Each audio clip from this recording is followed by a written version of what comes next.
All right, welcome back to another episode of Beer, Bacon, and Bros. Tonight we got a limited cast. We got Alex, we got Adam, and we got myself, Chris. We're going to jump into our predictions for the Big 12 football conference here in 2023. Football less than 100 days away from us, which it seems like a long time, but it's really not that long. So make sure you hit that subscribe button for us. Welcome to joining the family and joining the channel. If you're already part of the family, we appreciate you and all that you do for us. As always, hit us in the comments. You know that we'll get back with you.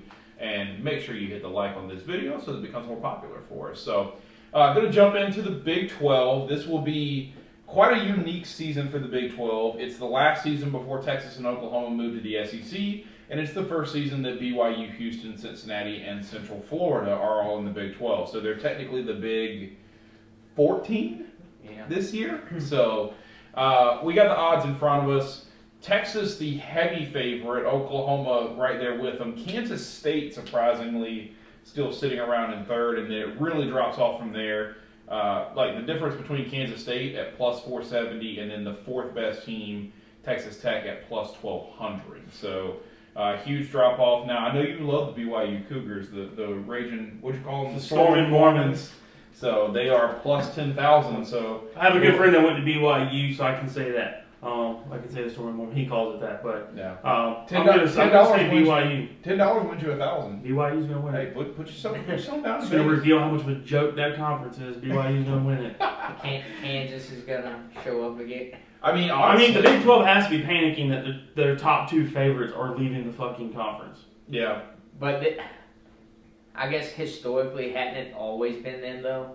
Hadn't it always been Texas? Baylor has made the postseason before. TCU just made the national championship. So, but historically, it's Texas. It is Oklahoma. Like when you think Big 12, that's who you think. So the fact that they're the favorites shouldn't be a shock to anybody. It should be a shock, but yes, like you say, as a Big 12 committee, commissioners, whatever you want to. Whoever's on that board, you're like, who is now our it factor? You know, you're losing the two biggest names. Yeah. Who is our it team now? I do think there's a little bit of what we like to say the Notre Dame aspect about this a little bit, right? Like, of course, the favorites are going to be Texas and Oklahoma. Every year, the favorites are Texas and Oklahoma, right? Notre Dame's always in the top 25 to start the season. Always. Because it's just Notre Dame. Top 15 typically. It's like the MLB. Every year, they want to talk about how the Yankees have a chance to win the World Series. Yeah. Go look at them now. So, if I offered you Texas and Oklahoma versus the field, would you take Texas and Oklahoma, or would you take the rest of the field to win the Big 12? I would take the rest of the field. Yeah, you're a smart man. You should. Yeah, you got 12 other teams. Yeah, I'll take the field. Like, Texas and Oklahoma are basically one quarterback hurt away. Now, Texas maybe not, but, Oklahoma for sure is a Dylan Gabriel hurt away from having no chance of winning the Big 12. What was his kid like? William, what was his last name last year that came in for him? Well, there was a bunch of guys that came in for Dylan Gabriel when he was hurt, but none of them are any good, so... I thought they had that one of them was actually from South Carolina. It was like Dylan Brevell or something was his name. He's already transferred out. I thought there was a Williams kid or whatever. Yeah, sorry, Davis Beeble. Maybe it was Willis. Yeah, Braden Willis.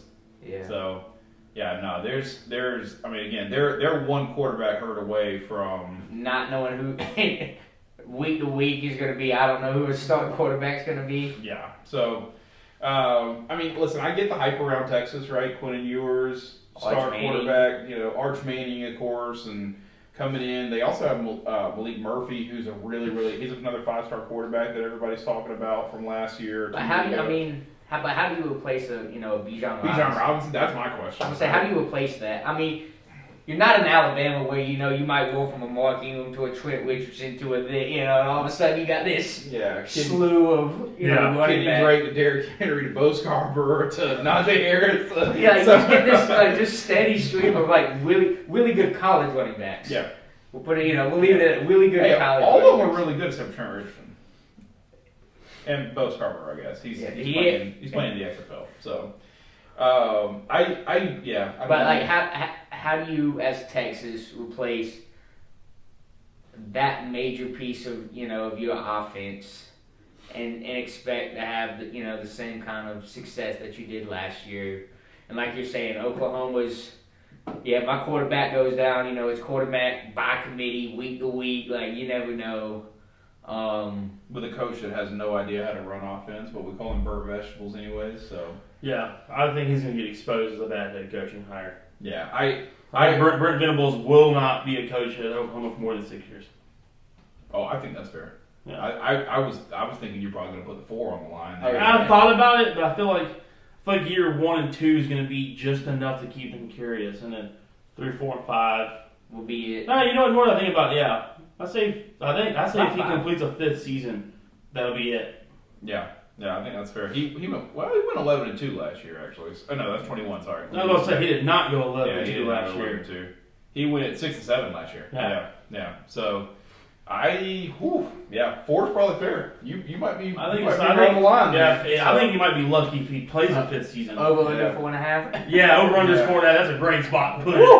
4.5 is tough. Can I bet the over under? Can I bet exactly 4.5? Can I beat the line? I'm willing. I'm willing to say on camera that I don't think Oklahoma finishes in the top 5 this year in the Big 12. I'll tell you, in the nation, I was like, I'll take that bet. I think there's even though we've seen a lot of transfers out of Oklahoma State, and we've seen a lot of people leave TCU after that national championship season. I still think there's the footprint in place for them to finish in front. I honestly think there's a footprint in place for Baylor and Kansas State to finish in front of Oklahoma. So, and if I don't know how much they lost coming into this year. But if Kansas could have the miracle run like they did last year, Dude, I can't think of the coach's name off the top of my head. But he came from Buffalo. I was talking about this week with 2 of my coworkers.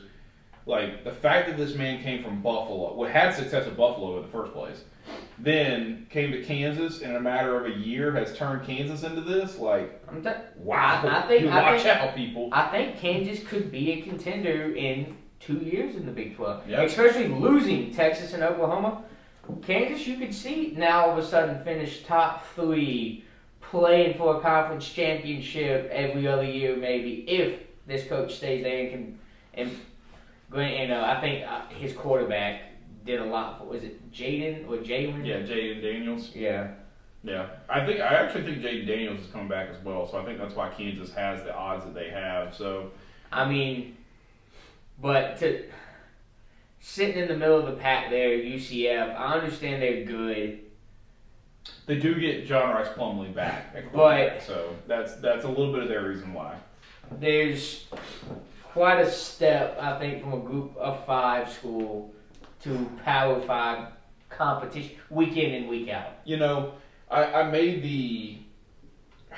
Man, I'm going to eat my words here, but y'all are going to make fun of me, but remember last year when I put so much money on Marshall in our college football fantasy league? I had to learn the difference between Marshall going from the Conference America to the Sun Belt and just how competitive that step up was from one group of 5 to the next.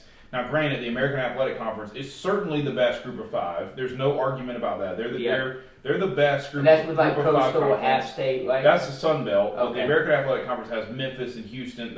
That's where all these teams came from, was the American Athletic, except for BYU. They were independent, to join the Big 12. Cincinnati, Houston, they were all part of that. So I think Sun Belt and the American Athletic are your 2 best. Certainly. Yeah. I think the Sun Belt had, if you put them on paper and you said, okay, top to bottom, 1-1 fair, 2-2 fair, 3-3 fair. After that, that's where the American Athletic Conference is better because you get past Coastal, Lafayette, and App State. So, but for me, I look at UCF and I say, okay, didn't win their conference last year in the American Athletic Conference. All of a sudden, now they're the 5th best odds in the Big 12. Yeah, that's a little. I'm not putting money on that. So that's steep. I'm not sure. I'll ask this to y'all. If of the 4 teams that have now joined the Big 12, BYU, Houston, Cincinnati, and UCF in their first seasons, who do you think is going to finish with the best record this year in the Big 12? I think UCF. Take the odds out of it. But. I think UCF will finish with the best record. I think Cincinnati has lost a lot. Houston, I think, has lost a good bit. BYU, I just don't think is that good. I mean, they had, one year where they were decent with Zach Wilson. But outside of that, I don't think they have really ever been great. They've had sporadic times with sporadic years where they've been all right. But I think by far, UCF is the better of the 4 teams that are coming in. Yeah. Jaron Hall was good for BYU last year. I get the hype around BYU. Obviously, Tulane was the best. I'm showing you the American Athletic Conference from last year, but Tulane clearly finishing in the top 10 was the best of that conference. But I'll take it now. I actually like Cincinnati. I think Cincinnati has done a really, really good job of recruiting over the past couple of years in that northeastern territory and getting kids from Ohio and Michigan. Mm-hmm. Like, not the kids that Ohio State and Michigan and Penn State obviously want, but the 3-star guys in that area of that conference. Your high 3-star, borderline 4-star. I think Cincinnati's have the better shot this year over UCF. Yeah. Just because I think UCF is kind of, they hit that peak where they won their 10 games and 11 games where they were, those screaming, we won Bama years. And I feel like they've been they won a national championship. I feel like they've been kind of riding that lull like that. And now it's kind of like, it's starting to lull out a little bit. And I think, unlike Cincinnati, like you just said, has done a great job of continually keeping the pressure up with the recruiting, staying on the trail, getting new talent. I think Cincy's going to be the best out of the new teams. I don't know how they're going to finish though. Overall in the conference, but sticking by putting money on BYU. Do any of these 4 teams finish with more than a 6-6 record? More than 5 wins in conference play? I'm gonna say Cincy does. Not overall, but more than 5 wins in conference play of the 8 games that they play. I'm gonna go with Cincy does it. I'm gonna say they win 6 conference games. Okay, all right, I like it. Pull up their schedule. I want to see what their actual schedule is. Yeah. They'll play there's 14 teams, so I actually don't know what their 23, because they won't be able to play all of them. So they'll have Oklahoma, BYU, Iowa State, Baylor, Oklahoma State, UCF, Houston, West Virginia, Kansas. Yeah, 6 games. Okay. 6 conference games. Yeah. 6 conference wins, easy. I'm going to take a peek at UCF real quick. I think 5's a fair number. I think they win 5. 5's a really good spot. That really is. It's a really good spot for both of these teams. Just the over under. So in conference play. Yeah. So for looking at UCF, Kansas State, Baylor, Kansas, Oklahoma, West Virginia, Cincy, Oklahoma State, Texas Tech, Houston. That's how I was wrong. They're playing 9 conference games, by the way. So yeah. So you can finish 5. So anyway, you're finishing 5-4 or 6-3. Yeah. Or anybody get into the 6-3 mark? I'm gonna say Cincy does it. I like Cincy's opponents a little bit better than UCF's. I think Cincy has a better shot at 6 teams they could pull a win against. Yeah. Kansas State being in the UCF one actually throws a hitch where I can look at this and feel good about Iowa State. I can feel good about BYU. I can feel good about West Virginia for sure. They're actually probably going to be in the bottom, and then Kansas. That's 4. So all of a sudden they got to pull off 2 versus Houston, UCF, Oklahoma State, Baylor, or Oklahoma. Yeah, it's possible. Yeah, I think 6 wins is very, very. That's a reasonable goal for Cincy to set themselves 6 wins in the conference. I don't think they get to it. I think 5 is the. You think 5 is the number? I think the 5 is the good number there. Yeah. If we're going to take a deep sleeper, so I'm talking below Baylor here on this line. Yeah, BYU. BYU. He's already said, what you talking about? I already said that. BYU. You better call Austin and put $10 on BYU while he's in Vegas this week. I mean, to win conference is what you're going to get at? Yeah, to win the conference Kansas. below the line. Kansas. Yeah. Does Big 12 have a championship game? They do now. Yeah, the 2 best teams play each other. So Kansas. Let them. I want to see that magic. Damn, if they had no conference championship game like they did back in the day, I'd put a lot more money on BYU. They can win enough games to where they didn't have to go actually claim the title. They just won enough of the games. I wonder if BYU is that team that ends up with the fucked up getting both, like Texas and Oklahoma, getting Texas, Oklahoma, and Kansas State. They got TCU. They got Texas, Oklahoma, and TCU. So yeah, and they got Arkansas. Oh goodness, poor guys. And Sam Houston and Southern Utah that just started off. Guaranteed to win. Yeah. Guaranteed to win. I'm taking Sam Houston in the opener. in the Dude, opener. Sam Houston, y'all laughing? Sam Houston is a really good FCS team. They got that. I'll take them for $2. They got that old Texas Tech Mike Leach throw it around kind of vibe going on. They throw one for 5,000 yards, but Yeah, I'll take them for $2 in the college fantasy. I want Oklahoma State. I just feel like there's so much negativity towards Oklahoma State right now because Sanders transferred out at quarterback. I feel like I'm going to trust in the mullet right here in Mike Gundy. I feel like there is something that he can do. He got magic in that thing. He's got magic in that thing. There's something he can do to get this into the. I feel really good about them finishing in the top 5 of the Big 12. So I think if I'm going to take a deep sleeper, my money's on Oklahoma State. Okay. Yeah, I'm gonna stick with the BYU. If it wasn't BYU, I would go with Cincy. Why? Just why right there behind Oklahoma State in the current projection. Why but, not? Ride with them. So Jaron Hall in the NFL now. I can't even remember. He's with the Minnesota Vikings. I was trying to figure out where he was. Yeah. So listen, that kid had a great season for BYU last year. 31 touchdowns, 6 interceptions. They're putting some.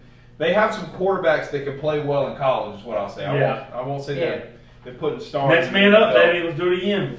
Run it back. All right, well, hit us in the comments. Let us know who you think is going to win the Big 12 here in 2023. And as always, we appreciate you. Like, comment, subscribe.